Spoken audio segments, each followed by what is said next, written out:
거대한 균열을 감지하다 일본이 준비하는 지진과 화산의 이중 재난, 올해 7월 예상되는 난카이 대지진과 후지산 분화에 대해 3편의 시리즈로 알아봤습니다. 오늘은 그 마지막 회로 일본과 한국에서의 준비 상황에 대해서 알아보려고 해요. 무거운 주제이지만 경쾌한 마음으로 함께 출발하시죠.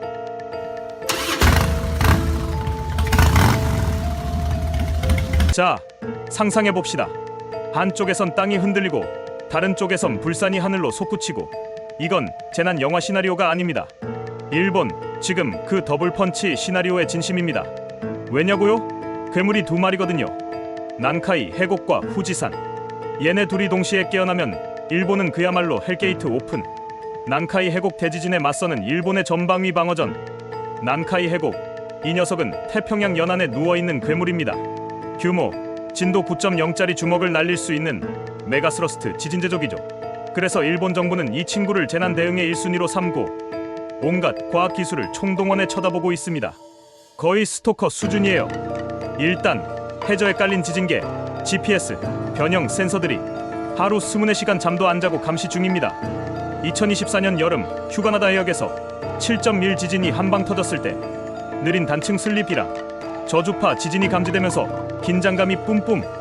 그래서 일본은 역사상 처음으로 메가쿼크 경보를 발령했습니다.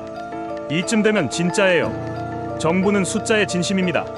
2025년 1월에 발표한 확률, 30년 안에 난카이 대지진이 터질 가능성 무려 80%. 이쯤 되면 올 거면 빨리 와라라는 말이 나올 정도죠. 피해 추정 상상 초월. 사망자 약 30만 명, 피난민 1230만 명, 경제적 피해는 2889조 원. 그래서 일본은 죽지 말자 프로젝트를 가동 중입니다. 방조제 다시 세우고 내진 보강하고 고치형 같은 데는 쓰나미 대피 타워까지 세워놨어요. 산 꼭대기에 엘리베이터 설치하는 느낌. 경보 시스템도 똑똑해졌어요. 지진이 느껴지면 바로 검토 중 알람이 뜨고 전문가들이 회의한 뒤 공식 경보로 업그레이드 됩니다. 주민들은 어라 또야? 하면서 생존 배낭 메고 대피 연습합니다.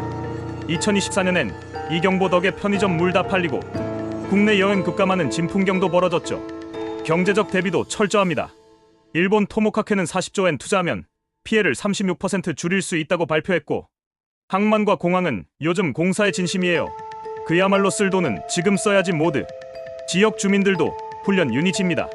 와카야마, 시즈오카 같은 곳에선 연례 행사로 대피 훈련하고요. 위험 지도는 집에 하나씩 걸려 있습니다. 생존 키트는 이제 일본 가정의 기본템. 지진 내성, 이젠 국민 정서입니다. 후지산의 침묵이 깨지는 날, 분화를 대비한 일본의 새로운 각오. 자, 이번엔 화산 타임. 후지산 멋있죠? 사진으로 보면 고요하고 평화로운데 얘도 성깔 있어요. 마지막으로 크게 분화한 건 1707년 바로 난카이 지진 직후였어요. 그때 이후로 300년 넘게 얌전했지만 그게 더 무서운 거 아시죠? 고요할수록 폭발력은 세진다는 법칙. 일본 정부는 후지산 주변에 50개 넘는 관측소를 박아놨고 지진, 지표, 융기, 가스 방출 다 체크합니다. 만약 후지산이 진심으로 폭발하면 5단계 화산 폭발 지수 기준으로 약 5억 세제곱미터 가까운 화산재가 분출될 수 있고요. 도쿄 서부까지 30cm 이상 쌓일 수 있어요. 이쯤 되면 눈 온 줄 알았는데 화산재였음이 됩니다. 젖은 화산재는 무거워서 지붕도 주저앉힙니다. 그래서 2025년 3월 정부는 4단계 화산재 대응 가이드라인을 발표했습니다. 1단계는 야 마스크 써, 2단계는 집에 있어, 3단계는 차도 못 나가, 4단계는 야 대피해, 마스크, 고글, 방진복까지 다 준비해 놓으라고 권고했어요. 도쿄, 가나가와, 야마나시현은 화산재 저장소까지 준비했지만 아직도 반 정도밖에 확보 못했어요. 요즘 일본 지자체 회의 분위기요. 이거 진짜 오면 한 10년은 삽질해야 되는 데입니다. 산 주변 등산객도 안심 못해요. 분화 징후 포착되면 즉시 하산 알림이 울립니다. 지금 후지산 오르면 스마트폰이 등산 코치 겸 도망 알림이가 됩니다. 2025년 7월 운명의 달, 과학과 괴담 사이에서. 근데 왜 하필 2025년 7월이냐고요? 다 타츠키 요 탓이에요. 내가 본 미래라는 만화에서 7월 대지진을 예언했거든요.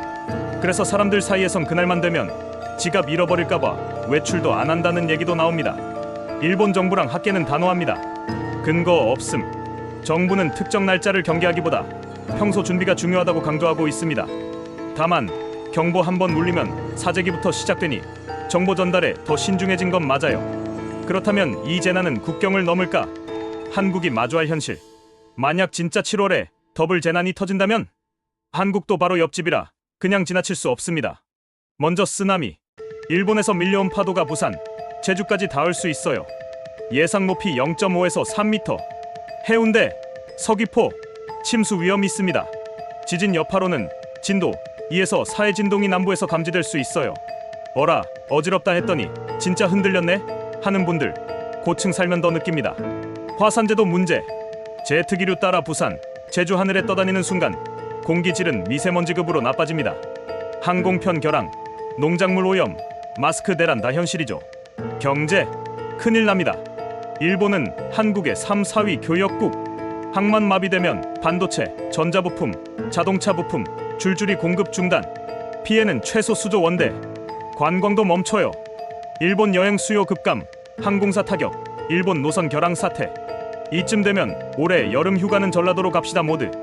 그리고 피난민, 제1교포, 일본 국적자 포함 최대 10만 명이 한국으로 올 가능성. 그럼 임시숙소, 의료, 식량 문제 바로 터집니다. 인천, 부산, 제주에 텐트촌 생긴다. 충분히 가능한 시나리오입니다. 한국의 대응 전략, 쓰나미부터 피난민까지 정부가 해야 할 일 딱 나옵니다. 쓰나미 경보 시스템 점검, 방조제 보강, 해양 시설 내진 강화, 대피소 재정비, 공기질, 실시간 화산재 경로 추적, 마스크 KF94 이상 확보, 공공시설 공기청정기 필수, 항공 대책은 필수. 일본 노선 막히면 대체 항로 확보, 부산항은 중국 동남아랑 직거래 루트 미리 열어놔야 합니다.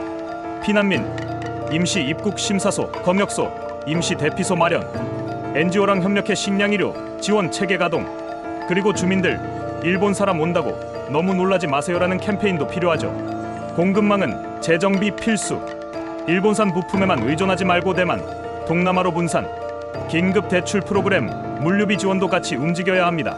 심리전도 중요합니다. 정보 전달은 정확하게 빨리. 괴담 차단, 공식 발표만 신뢰. 언론도 과장 말고 팩트만 딱. 결론, 최악을 상상하되 최선으로 준비하라. 2025년 7월이 꼭 재난의 달이 될까요? 그럴 수도 있고 아닐 수도 있죠. 하지만 중요한 건 일본은 그 혹시 하나에 수십 년을 준비해 왔다는 겁니다. 우리는 지금이 그 첫날입니다. 대충 넘어가자가 아니라 진짜 올 수도 있다는 마인드로 접근할 때입니다. 대한민국도 깨어 있어야 할 때. 괴물은 국경을 안 가리니까요.